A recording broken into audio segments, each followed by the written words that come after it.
je me pose une question directe. Qui ça fait Américain remet Haïti comme ça? Nous croyons que, en effet, nous avons une relation avec Haïti depuis son naissance. On a une grande partie des Haïtiens, dans ma carrière de 36 ans, j'ai jamais vu de pareille bagaille. Situation est que chaque Haïtien, il a des relations aux États-Unis. Ils ont des proximités aux États-Unis qui est très, très profond. Et pour nous, la réalité, c'est que Haïti est capable d'être une grande partenaire très fiable dans la sous-région pour fournir une coopération valable pour avoir un avenir propice pour tous les deux pays, d'avoir une Haïti à laquelle on pourrait... Qui ça ne capote pour Qui ça ne capote pour les États-Unis? Ça ne capote pour les États-Unis parce que, jodi a, les États-Unis apprennent jeune nous qui est allé dans le programme Biden. Les États-Unis, yo dit, parce que moi, je pas vérifier, les États-Unis, c'est lui-même qui gagne contrôle pétrole, nous, qui gagne X, Y, Z. Mais, moi, je bien me connaître qui ça États-Unis joignent Haïti que le Kembe, la Russie pas qu'à venir, la Chine pas qu'à venir, personne pas qu'à venir, parce que c'est comme si pour nous qu'à là. Les États-Unis veulent avoir un système stable et économiquement propice pour tous. Et alors, dans ce contexte, d'avoir un état de droit, la transparence, la bonne gouvernance en Haïti, pour que les Haïtiens ont un Haïti. Les Haïtiens, ils aiment bien leur pays. C'est évident. C'est évident dans toutes mes expériences avec les Haïtiens de diaspora, aussi bien qu'ici.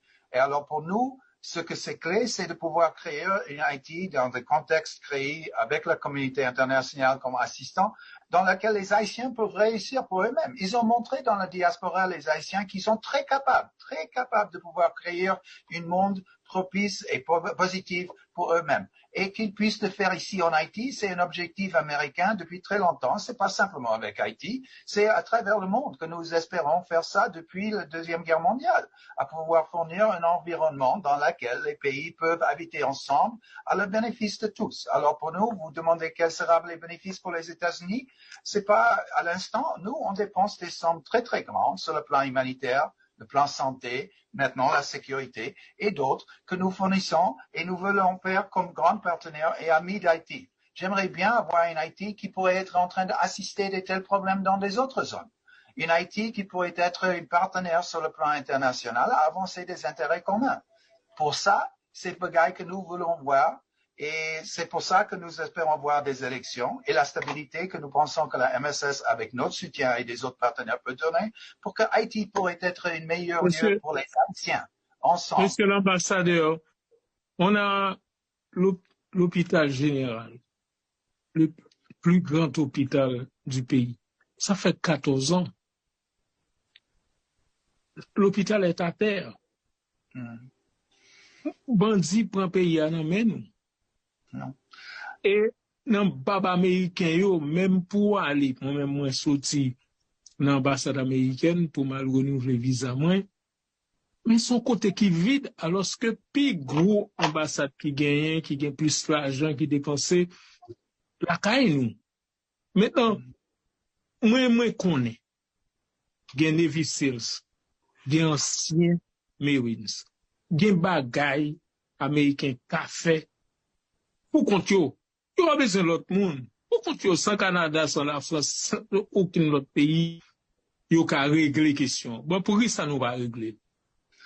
À mon point de vue et le point de vue de l'administration américaine, et je crois que pour ceux qui sont objectifs dans cette discussion, c'est qu'il faut avoir une solution haïtienne. Une solution américaine unilatérale ne va jamais tenir d'elle-même.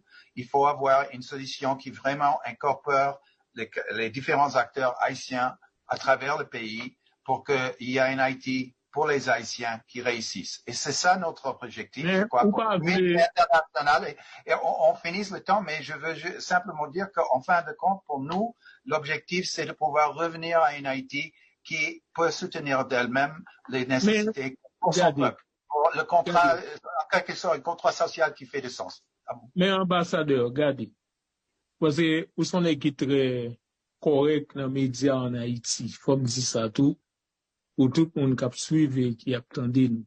Mais, la police pas qu'à utiliser les armes, les saisies, non, mais bandits. la police pas qu'à utiliser l'armée parce que les États-Unis d'Amérique pas vle.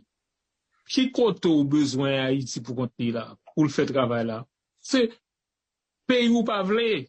Yo pas vle que nous prenions bagay là en main pour n'acheter ça, pour que ça pays ou mette embargo sur Haïti. Pour que ça le mette embargo sur Haïti. En fin de compte, moi, en effet, la position des États-Unis, c'est que nous voulons que les Haïtiens peuvent avancer de eux-mêmes avec le soutien, l'épaulement de la communauté internationale. Ça.